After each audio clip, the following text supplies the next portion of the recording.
পুলিশের হাত থেকে বাঁচতে একটি লোক বালু ভর্তি একটি ট্রাকের মধ্যে আশ্রয় নেয় এবং পুলিশ সেই ট্রাকটিতে বালু ভর্তি দেখেও সরাসরি ছেড়ে দেয় না, চেকপোস্টে আটকে দিয়ে সেটাকে ভালোভাবে পরীক্ষা করতেছিল। একটা পুলিশ লাঠির মাধ্যমে বালুর উপরে বারবার আঘাত করতেছিল। আসলে লোকটি কিন্তু সেই বালুর ভিতরেই আশ্রয় নিয়েছিল। তো বারবার আঘাত করার পর পুলিশ যখন নিশ্চিত হয়েছে যে ওখানে কেউ নাই, তখন সে ট্রাকটিকে ছেড়ে দেয়। আসলে লোকটি সে পুলিশের পায়ের নিচেই ছিল এবং একটি পাইপের মাধ্যমে কোন রকম ভাবে নিঃশ্বাস নিচ্ছিল। তো পুলিশ যাওয়ার পর পরই সে লোকটি উঠে এবং একটি ছোট গ্রামের মধ্যে পৌঁছায় সেই ট্রাকের সাহায্যে। এবং সে হয়তো ভেবেছিল কোন এক কৃষকের বাড়ি থেকে তার হাতকড়া খোলার কোনো একটা সরঞ্জাম পেয়ে যাবে, কিন্তু সে সরঞ্জাম তো পেলেও নয়, বরং আরো একটি কুকুরের পিছনে পড়ে গেল এবং কুকুরে তাড়া খেয়ে অনেক দূরে পালালো। এদিকে একটা রাস্তায় সাইকেল ছিল, সাইকেলের মাধ্যমে কোনো রকম ভাবে সে আসলো, কিন্তু হাত করা থাকাকালীন খুব একটা বেশি দূরে যাইতে পারলো না। এবং সে মাঝ বরাবর এক রাস্তায় নেমে দেখতে পেলো যে ওখানে কিছু লোকজন ক্যাম্প করে ওখানে আছে। তো সে লুকায় লুকায় সেখান থেকে কিছু জামা কাপড় এবং তার পাশেই দেখতে পেলো হচ্ছে একটা লেদ আছে যেখানে সবাই কাজ করতেছিল। তো সেখান থেকে সে চুপি চুপি গিয়ে কিছু সরঞ্জাম চুরি করলো, যেটার মাধ্যমে তার হাতের হাতকড়া সে খুলে ফেললো। তো হাতকড়া খোলার পরে সে অনেক একটু স্বস্তি পেলো এবং সে একটু শান্তিতে ঘুমানোর চেষ্টা করলো পাশের একটা গোডাউনে। তো এবার লোকটির অনেক পরিমাণে ক্ষুধা লাগছিল, তো তাই সে কোনো রকম ভাবে আস্তে আস্তে সেখান থেকে বের হয়ে আসলো এবং একটা বৃদ্ধার কাছ থেকে খাবার চাইলো আর বললো সে রাস্তা ভুল করে হারিয়ে গেছে। তো সে বৃদ্ধার সাথে কথা বলতেছিল আর খাবার খাচ্ছিল। অনেকক্ষণ পর খাবার খাওয়ায় সে শরীরে একটু শক্তি পেলো এবং একটু স্বস্তির নিঃশ্বাস নিচ্ছিল। তখনই গ্রাম প্রধান তার সামনে চলে আসে এবং গ্রাম প্রধানকে দেখে সেই ছেলেটি খুব জোরে দৌড়ায় এবং পাহাড়ের ওপর আশ্রয় নেয়। আর গ্রাম প্রধান তার এরকম আচরণ দেখে সঙ্গে সঙ্গে পুলিশকে ফোন করে এবং পুলিশ পুরোপুরি পাহাড়টা ঘিরে ফেলে। পুলিশ চারিদিক থেকে ঘিরে ফেলেছিল। ৭-৮ ঘন্টা চেষ্টার পরে চারিদিক থেকে একে একে ক্রমশই তারা চেপে আসতেছিল সেই লোকটির দিকে। কিন্তু এইদিকে আবার কিছু মাফিয়া দল সেই লোকটিকে মারার উদ্দেশ্যে এসেছিল। আসলে সেই মাফিয়া দলগুলাই খুন করেছিল এবং এই লোকটির উপরে দোষ চাপিয়েছিল। তো লোকটিকে মেরে ফেললে আর কেউ কিছু জানতে পারতো না। তো যখন লোকটি দেখলো যে আর কোনো আশাই নেই, আমি ধরাই পড়ে যাচ্ছি, পুলিশে ধরবে বা শাস্তি দেবে, তৎক্ষণাৎ একটি বোম বাস্টিং হলো এবং লোকটি পালানোর একটি সুযোগ পেয়ে গেল।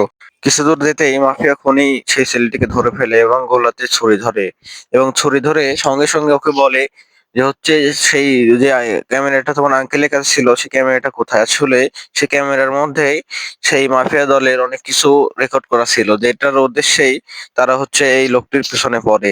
তো লোকটি ক্যামেরা বের করার চেষ্টা করে এবং সেই অজুহাতে যখনই খুনিটি একটু অন্যদিকে তাকায় তখনই তাকে ধাক্কা মেরে পালায় এবং রাস্তায় থেকে পুলিশের কিছু পোশাক নিয়ে তারা সে রাস্তায় অবস্থান করে এবং একটি বাসে উঠে পড়ে এবং সে শহরের দিকে রওনা হয়।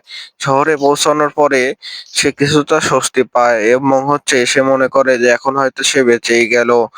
তো শহরে যাওয়ার পরে তার একটাই মাত্র এখন কাজ ছিল যে সেই ক্যামেরাটা যেখান থেকে হোক উদ্ধার করা এবং তার নিজেকে নির্দোষ প্রমাণ করা। লোকটি একটি মেয়ের বাড়িতে আশ্রয় নেয় এবং দেখতে পারে যে তার ঘাড়ে অনেকখানি কেটে গেছে। তো সাথে সাথে সে অ্যান্টিসেপটিক ব্যবহার করে, কারণ না হলে সেখানে পচন ধরতো। তো ছেলেটি মাঝরাতে বসে বসে ভাবতেছিল যে আমাকে যে সন্ত্রাসীগুলা যে ক্যামেরার কথা বলতেছে একমাত্র সেটাই পারে আমাকে একদম এখান থেকে উদ্ধার করতে, কারণ সে ক্যামেরার মধ্যে সব প্রমাণ রয়েছে। তখন সে চিন্তা করে দেখে সে ক্যামেরাটাই তার বন্ধু নিয়েছে এবং সে ছবি উঠতে গেছে। তো তখনই লোকটি একটু ছদ্মবেশ ধারণ করে এবং সেখান থেকে বের হয় এই ক্যামেরাটি নেওয়ার উদ্দেশ্যে এবং একটি বাসের মধ্যে উঠে। কিন্তু এইদিকে পুলিশ পুরো রাস্তা একদম নাকাবন্দি করে রাখে এবং সবাইকে তল্লাশি করতেছিল। তো ওই লোকটির সামনে যখনই তারা চলে আসে, লোকটি এমন একটি ভাব নেয় যেন সে একটি বড় ব্যবসায়িক এবং তার মূল্যবান সময় নষ্ট হচ্ছে, কোনো ভয় না পেয়ে একদম তাকিয়ে থাকে পুলিশের দিকে। আর পুলিশ তালগোল গলিয়ে ফেলে এবং তাকে ধরতে পারে না। তারপরে কিছুক্ষণ পরেই লোকটি তার গার্লফ্রেন্ডকে ফোন করে, কারণ সে অনেক চিন্তিত ছিল। সে ফোন করে তাকে জানায় যে সে এখনো বেঁচে আছে এবং সুস্থ আছে এবং তার সাথে কিছুক্ষণ কথা বলার পরে তার বন্ধুর অবস্থান জানার চেষ্টা করে যে সে বন্ধু এখন কোথায় আছে, কারণ তার কাছ থেকে ক্যামেরাটি উদ্ধার করলে সে একদম নির্দোষ প্রমাণিত হবে। ক্যামেরার মধ্যে থাকা ভিডিও দিয়ে সে একদম পুলিশের কাছ থেকে বাঁচতে পারবে। তো তো তারপরে লোকটি ফোনটি রেখে দিল এবং হচ্ছে তার বন্ধুকে ফোন দিল। তার বন্ধু তার অবস্থান জানালো যে সে এখন ঠিক সঠিকভাবে কোনখানে আছে।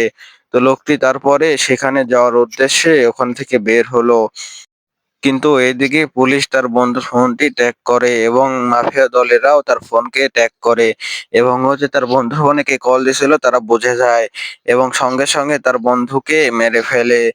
তো ওই লোকটি তার বন্ধুর কাছে পৌঁছানোর পর দেখতে পায় সেই বন্ধুটি মারা পড়ে আছে এবং লোকটি সেই বন্ধুকে জড়িয়ে ধরে অনেক কান্নাকাটি করতে থাকে, কারণ একমাত্র সেই বন্ধুই ছিল যার কাছে যে প্রমাণটা রয়েছে এবং সেই বন্ধুই পারতো সেই ছেলেটিকে একদম নির্দোষ প্রমাণ করতে।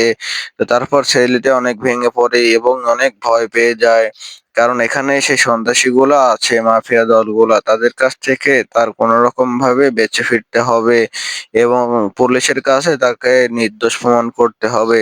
সেই উদ্দেশ্যে সে কোনো রকম ভাবে সেখান থেকে পালানোর চেষ্টা করে এবং একটি সুচের মাধ্যমে হাতকড়া একদম পুরোপুরি ভাবে খুলতে সক্ষম হয়ে থাকে।